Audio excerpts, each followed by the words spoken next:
Hello dear students, welcome to the official YouTube channel of the home academy. Last video में हमने fundamental rights के बारे में जो है पढ़ा था, उसकी इसका इंट्रोडक्शन पढ़ लिया था और कुछ आर्टिकल जो थे हम डिस्कस करने लगे थे। आज जो है ये सेकंड पार्ट होगा और उससे आगे जो है हम अपने लेक्चर को कंटिन्यू करेंगे। और आज की वीडियो जो है इंपॉर्टेंट भी होगी, क्योंकि आज जो है हम इस टॉपिक को जो है कंप्लीट करेंगे और कुछ इंपॉर्टेंट आर्टिकल्स के बारे में पढ़ेंगे जिन पे अक्सर एग्जामिनेशन में क्वेश्चन आते हैं। तो अगर आप हमारे यूट्यूब चैनल पे नए हैं तो हमारे यूट्यूब चैनल को फॉलो करना ना भूलें। यहाँ पर सब्सक्रिप्शन का बटन है, इससे आप दबाएंगे, प्रेस करेंगे तो आप जो है हमारे चैनल से ज्वाइन हो जाएंगे। और साथ में बेल आइकन का बटन है, इस बेल आइकन को प्रेस करेंगे ताकि हमारी जो भी वीडियो होगी उसकी नोटिफिकेशन आपको मिलती जाएगी। साथ में हमारा फेसबुक पेज ज्वाइन कीजिए, इंस्टाग्राम पेज ज्वाइन कीजिए, जिनका लिंक जो है डिस्क्रिप्शन और कमेंट सेक्शन में जो है वो दिया जाएगा। देखिए, थोड़ा-सा रिपीट कर लेते हैं कि हमने क्या पढ़ा था। हमने लास्ट में पढ़ा था फंडामेंटल राइट्स के बारे में हम पढ़ रहे थे, जिसमें हमने पढ़ा था फंडामेंटल राइट जो बेसिकली हमारे पास है वो आर्टिकल 14 से लेके 32 है। बट हमारे अब जो है 12 से लेके 35 तक जो है फंडामेंटल राइट्स माने जाते हैं, लेकिन आर्टिकल जो 12 और 13 है वो इंट्रोडक्शन है और आर्टिकल जो है 33, 34, 35 जो है वो कंक्लूजन है। फंडामेंटल राइट जो है हमारे कॉन्स्टिट्यूशन की अगर बात करेंगे तो पार्ट थर्ड में जो है डिस्कस किए गए हैं और ये हमने बारो किए गए हैं यूएसए के आइन से। ठीक है, तो ये हमने जो है वो लास्ट वीडियो में पढ़ लिया। तो कुछ आर्टिकल्स के बारे में हम पढ़ रहे थे कि हमारे पास एट प्रेजेंट जो है 6 फंडामेंटल राइट्स हैं। ये हमने पढ़ लिए थे, ये सारी चीज़ें हमने पढ़ी थी। ठीक है, तो और ये हमने देखा था right to equality, right to freedom, ये 6 फंडामेंटल राइट्स के बारे में हमने देखा था कि ये 6 हमारे पास फंडामेंटल राइट्स है। ठीक है, तो इसमें हमने ये चीज़ें पढ़ ली थी। आज चलेंगे आगे और आज देखेंगे कौन-कौन सा बचा हुआ है अभी पार्ट हमारा। आर्टिकल 18 भी पढ़ लिया था, आर्टिकल 20 से आज हम स्टार्ट करेंगे। तो आर्टिकल 20 जो है ये इम्पोर्टेंट आर्टिकल है, यहाँ से हम आज देखने वाले हैं कि इसमें हम क्या पढ़ेंगे। तो स्टार्ट करते हैं आर्टिकल 20। देखिए, आर्टिकल 20 और इसके जो है पार्ट देखेंगे, इसके 3 पार्ट होंगे, जिसमें हम आर्टिकल 20 पार्ट 1 होगा, आर्टिकल 20 पार्ट 2 होगा और आर्टिकल 20 पार्ट थर्ड होगा। अब इसमें हम जो किस चीज़ की बात करते हैं, आर्टिकल जो 20 है हम इसमें बात करते हैं प्रोटेक्शन की। किस चीज़ की protection? In respect of conviction for offence. ठीक है, अगर आप कोई भी अपराध करते हैं, उस केस में आपको प्रोटेक्शन दी जाती है। ठीक है, आपको यहाँ पर हमने 2 से 3 बातें पढ़नी है। आपको पूछा जाएगा एक्स पोस्ट फैक्टो लॉ जो है वो किस आर्टिकल से डील करेंगे, तो आपका करेक्ट आंसर जो होगा आर्टिकल 21। अभी हम इन्हें डिस्कस करेंगे। और इसी तरीके से आपको डबल जियोपैरिडी के बारे में पूछा जाएगा, right against the double jeopardy, तो वो आर्टिकल और पार्ट 20 का पार्ट 2 होगा। और सेल्फ इंक्रिमिनेशन जो होगा, राइट अगेंस्ट सेल्फ इंक्रिमिनेशन, वो आर्टिकल 20 का पार्ट थर्ड होगा। इन्हें जो है हम जो है डिस्कस करेंगे। देखिए, पहले हम इस बात को समझेंगे, जो हमारा लेजिस्लेटिव है वो दो किस्म के लॉ बना सकता है। एक हमारे लॉ होंगे प्रोस्पेक्टिव नेचर के और दूसरे जो हमारे लॉ होंगे वो रेट्रोस्पेक्टिव नेचर के होंगे। वो क्या होगा? देखिए, प्रोस्पेक्टिव नेचर जो होगा PROS, प्रोस्पेक्टिव नेचर के लॉ का मतलब होगा कि गवर्नमेंट ने, लेजिस्लेचर ने जो है आज लॉ बनाए हैं और ये कहते हैं कि अब के बार अगर आप यहाँ पर जाके कोई क्राइम करेंगे, सपोज 2020 में उन्होंने लॉ बनाया है, 21 में बनाया, और वो कहते हैं कि आज से जो है अगर आप कोई क्राइम करेंगे तो आपको उसके उसके लिए जो है सजा होगी। उस लॉ को हम कहेंगे प्रोस्पेक्टिव नेचर। लेकिन हमारे पास जो है रेट्रोस्पेक्टिव नेचर भी होता है कि आज गवर्नमेंट जो है वो लॉ बना रही है और कह रही है कि आपने अगर 2002 में कोई क्राइम किया है तो आपको उसके लिए सजा होगी। तो लेजिस्लेचर चाहे तो वो किसी भी टाइप की जो है वो लॉ जो है वो बना सकता है। इस बात को हम पहले समझ लेते हैं। तो अब यहीं पर मैंने ये क्यों डिस्कस किया, क्योंकि जो आर्टिकल 20 है, क्लॉज 1 जो इसका है आर्टिकल 20 का, यानी कि एक्स पोस्ट फैक्टो लॉ, तो ये हमारे जो है लेजिस्लेचर को रोकता है कि आप जो है क्रिमिनल में कोई भी क्रिमिनल एक्टिविटी अगर करते हैं उसमें आप रेट्रोस्पेक्टिव लॉ जो है वो नहीं बना सकते। जैसे किसी ने जो है 1993 में कोई क्राइम किया है, ठीक है, उस टाइम वो क्राइम नहीं था और आज की गवर्नमेंट आती है, वो उस पे जो है लॉ बनाती है 2021 में कि आपने उस टाइम जो उस टाइम जो क्राइम किया है, उस टाइम बेशक वो क्राइम नहीं था, बट आज की लॉ के मुताबिक वो क्राइम था। अब उसके खिलाफ जो है लेजिस्लेटर जो है वो आपको सजा नहीं दे सकता है। तो ये कौन रोकता है? आर्टिकल 20 का पार्ट 1 जो होगा वो इस टाइप के लॉ बनाने से गवर्नमेंट को, लेजिस्लेशन को जो है वो रोकता है। तो आप समझेंगे पहले एक्स पोस्ट फैक्टो लॉ क्या होता है। Right against the x post facto law यानी कि हमारी लेजिस्लेटर है वो रेट्रोस्पेक्टिव लॉ जो है वो नहीं बना सकती। तो अगर हम इसी को अपने सिंपल वर्ड्स में समझेंगे, हमने जैसे कि बात की प्रोटेक्शन की, तो आपने समझ लिया कि किस टाइप की प्रोटेक्शन हमें देता है आर्टिकल 20 पार्ट 1 के right against the exposed facto law. मतलब इसका सिंपल से मीनिंग हम ये समझेंगे, अगर आज की डेट में आप कोई क्राइम करेंगे और वो आज के कानून के हिसाब से वो क्राइम है, तो आपको उसी के मुताबिक सजा मिलेगी। अगर जो है आपने पहले कोई ऐसा काम किया है जो उस टाइम क्राइम नहीं था और आज की डेट में नए लॉ बनाए और उसके ज़रिए वो क्राइम बन जाता है, आपको उसके लिए जो है कोई भी सज़ा नहीं मिलेगी। ठीक है? तो ये जो है आपको प्रोटेक्शन की दी जाती है एक्स पोस्ट फैक्टो लॉ। इसका सिंपल सा मीनिंग आप समझ जाएँगे। तो हम कह सकते हैं no person shall be convicted of any offence except for violation of a law in force. इस बात को याद रखेंगे, लॉ इन फोर्स जो है वो याद रखेंगे at the time of commission of the act. ठीक है? ये आपका याद होगा। दूसरा हम डिस्कस करेंगे article 20 part 2 right against the double jeopardy. तो नेक्स्ट हमारे पास जो है article 20 part 2 right against the double jeopardy. इसको समझते हैं। देखिए डबल जियोपैरिडी का मीनिंग क्या है? तो इन शॉर्ट में अगर आप समझेंगे, अगर कोई भी इंसान कोई एक क्राइम करता है, ठीक है, कोई भी ऑफेंस करता है, उसको उसके लिए सजा मिली एक बार, तो उसको दूसरी बार सजा नहीं मिल सकती है। तो हम कह सकते हैं no person shall be prosecuted and punish for the same offence more than one. तो सिंपल सा याद रखेंगे, कोई भी इंसान है, no person shall be prosecuted and punished for the same offence more than once. तो इसमें हमारे पास एक फेमस केस है Maqbool Hussain versus the state of Bombay. अगर आपने कहीं पॉलिटी में पढ़ा होगा कि जो है मकबूल हुसैन जो थे वो कहीं से जो है ज्वेलरी ला रहे थे, किसी फॉरेन कंट्री से आए थे, तो उसमें जो है अपने साथ सोना लेके आ रहे थे, उसके खिलाफ जो है फॉरेन रेगुलेशन एक्ट के तहत जो है उनके ऊपर एक केस बनाया गया था और उसी पे उन्होंने प्रोटेक्शन मांगी थी अंडर द आर्टिकल 20 क्लास 2 में, इसमें पार्ट 2 में। तो उतनी डिटेल में मैं नहीं जाऊंगा, बट अगर मैंने इसलिए बोल दिया, कभी कभी आपको पूछा जाएगा डबल जियो पैरोडी से ये केस किससे रिलेटेड है, Maqbool Hussain versus the state of Bombay, तो आप याद रखेंगे आर्टिकल 20 पार्ट 2 से। सिमिलरली आर्टिकल 20 अगर इसमें मैं देखूं, इसमें हमारे पास एक इंपॉर्टेंट केस आता है जो कि Kedarnath versus the state of जो है बंगाल। तो ये भी याद रखेंगे, ये एक इंपॉर्टेंट है, Kedarnath versus the state of West Bengal जो है, ये एक इंपॉर्टेंट केस होगा जो एक्सपोस्ट फैक्टो लॉ से रिलेटेड होगा। तो आप समझेंगे आर्टिकल 20 पार्ट 2 जो है right against the double jeopardy है in simple protection from the double jeopardy, जिसका मीनिंग ये है no man should be put in peril twice for the same offence. No man should be prosecuted and punished twice for the same offence. So if anyone has to be charged of an offense, has been prosecuted and punished of a judicial authority, then he cannot be punished for the same offense again. याद रखेंगे। अब हम discuss करेंगे article 20 part 3 right against the self incrimination. इसको हम discuss करेंगे। देखिए ज्यादा डिटेल में नहीं जाएंगे क्योंकि आप जिस एग्जामिनेशन के लिए पढ़ रहे हैं उतना सफिशिएंट है। जितना मैंने लिखा है ये समरी आपके लिए सफिशिएंट होगी। आप स्क्रीनशॉट ले सकते हैं। जो चीजें मैं डिटेल में बोल रहा हूं आप उससे जो है बस रिमेंबर करेंगे कि कौन सा केस जो है वो किसके साथ है। अगर पेपर इजी आएगा तो आपको सिर्फ इतनी सी ही चीजें पूछी जाएगी कि कौन सा आर्टिकल किससे रिलेटेड है। अगर थोड़ा बहुत पेपर का लेवल जो है वो डिफिकल्ट होगा तो ये केसेस के बारे में भी पूछा जा सकता है। तो आर्टिकल 20 पार्ट 3 जो है right against the self incrimination में क्या कहा जाता है कि अगर कोई भी इंसान कोई भी जो है गलती करता है, कोई भी क्रिमिनल एक्टिविटी करता है, तो वो अपने खिलाफ जो है, ठीक है, उसे कंपेल नहीं किया जा सकता है कि वो अपने खिलाफ जो है खुद जो है विटनेस दे बने। तो हम कह सकते हैं no person accused of any offence shall be compelled to be the witness against himself. वो अपने खिलाफ ही जो है वो विटनेस नहीं बन सकता है।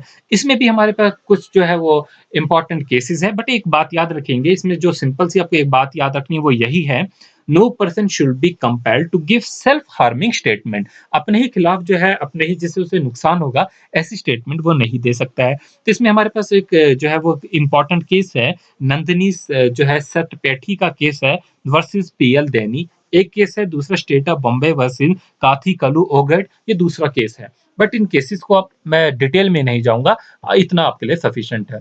फिर हम देखेंगे आर्टिकल जो है 21।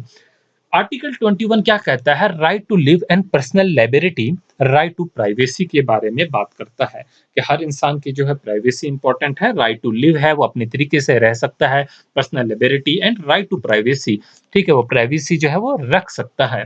और राइट टू लिव जो है ये हर किसी को अधिकार है। बट यहाँ पर एक एक्सेप्शन आती है, जो डिफेंस होता है, डिफेंस में है, जैसे कि आर्मी है, पुलिस है, इनके पास जो है right to live and personal liberty नहीं होगा। क्योंकि हमें पता है, जैसे कि कहीं वार हो गई, उस वार में खतरा है, जान का खतरा है, तो वो ये नहीं कह सकते कि हमें भी हक है उस टाइम वार के वक़्त, हमें भी रहने का हक है, ज़िंदा रहने का, तो उन्हें जो है वार में जाना पड़ता है। तो डिफेंस वालों को, पैरामिलिट्री फोर्सेस को, पुलिस फोर्सेस को, इंटेलिजेंस एजेंसीज़ को right to live and personal liberty जो है वो नहीं दी जाती। ठीक है? ये एक्सेप्शन है, याद रखेंगे। और यहाँ पर आप नोट करेंगे article 20 and 21 can not gate suspended at any condition. और आर्टिकल 20 एंड 21 को जो है सस्पेंड नहीं किया जाता, चाहे जैसी भी कंडीशन होगी। ठीक है? अब आर्टिकल 21 मोस्ट इंपॉर्टेंट है, और ये देखिए, ये जो है आपके जेकेएसएसबी पंचायत अकाउंट असिस्टेंट में भी पूछा गया था। ठीक है? आर्टिकल 21 क्या कहता है? Part A, it was added by the 86th amendment act 2002, right to free and the compulsory education for the children of age group of 5 to 14 years. यहाँ से 2 से 3 ऑब्जेक्टिव बनते हैं। पहली बात जो है बोली गई है, आर्टिकल 21 ए जो है वो किससे डील करता है? वो डील करता है फ्री एंड कंपलसरी एजुकेशन से डील करेगा। अब ये याद रखेंगे, कंपलसरी एजुकेशन फ्री जो होगी वो किस एज ग्रुप में होगी? 5 से लेके जो है वो 14 एज ग्रुप तक होगी।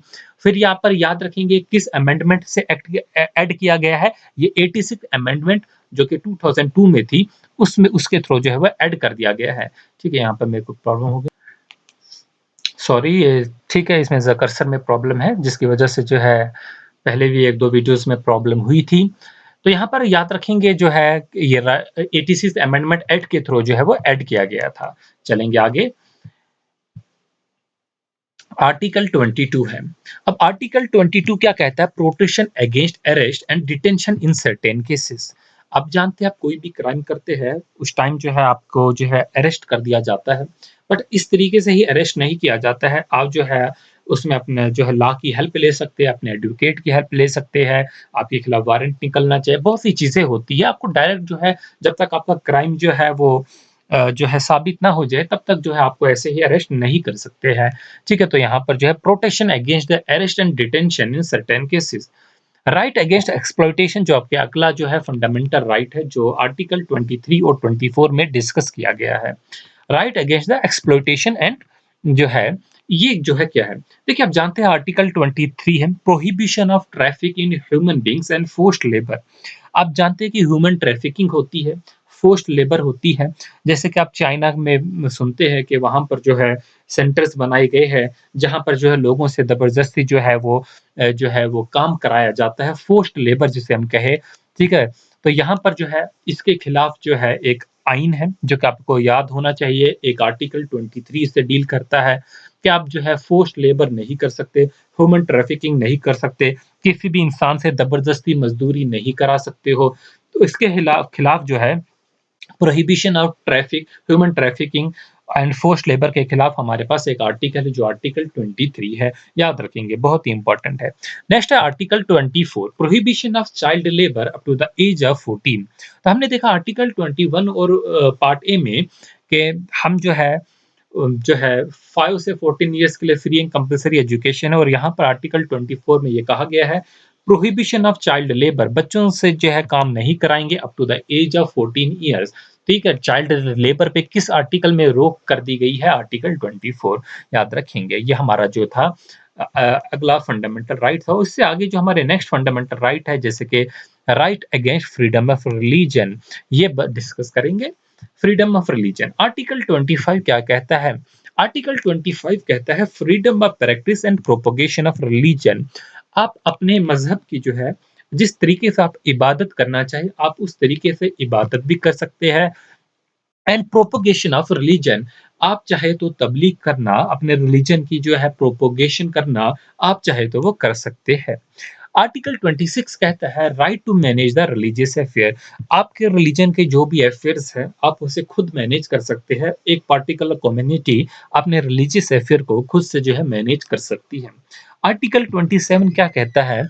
आर्टिकल 27 कहता है freedom of the payment of taxes for the practice of any religion. देखिए, यहाँ पर जो है कोई भी पार्टिकुलर जो है वो रिलीजन नहीं है। इंडिया की अगर हम बात करते हैं तो इसमें जो है चाहे आप किसी भी रिलीजन से बिलोंग करते हैं, चाहे आप बुद्धिस्ट है, चाहे जो है सिख है, चाहे आप जो है मुस्लिम्स है, चाहे आप जो है हिंदूज है, कोई भी आप किसी भी रिलीजन से है, वो आपको उस रिलीजन प्रैक्टिस करने के लिए कोई भी टैक्स नहीं देना पड़ता। ठीक है, तो freedom of payment of taxes for the practice of any religion. आप कोई भी रिलीजन जो है उसकी जो है वो प्रैक्टिस कर सकते हैं, उसे अपना सकते हैं बिना किसी टैक्स को। आपको गवर्नमेंट को कोई भी टैक्स नहीं देना पड़ता। फिर हम देखेंगे article 28 freedom of attendance of religious worship in certain educational institution.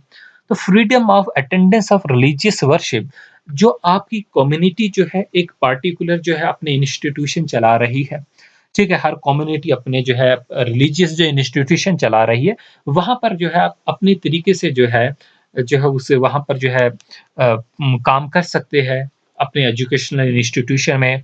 तो यहाँ पर आपको फ्रीडम दी जाती है of attendance of religious worship.